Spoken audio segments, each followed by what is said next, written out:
Hello mga kaobra, papakita ko sa inyo isang mahiwagang lagusan dito sa amin. Kung dito ka naman nga dumaan, napakahiwaga talaga nito mga kaobra. Kasi kaya nga itong sinasabing nahiwaga. Kasi pag dito ka dumaan, akyat ka lang sa isang hagdan. Tapos pagtagos mo sa kabilang banda, makikita mo na yung doon ka na tatagos sa malapit na sa inyo. Ito yung daanan na sinasabi nila shortcut dito sa amin mga kaobra.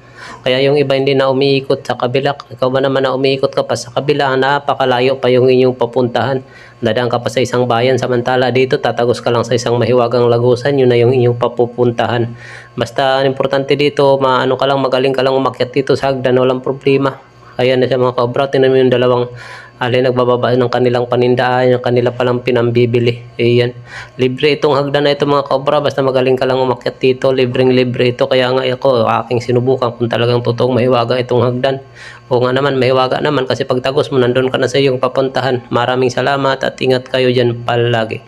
Bye bye, thank you.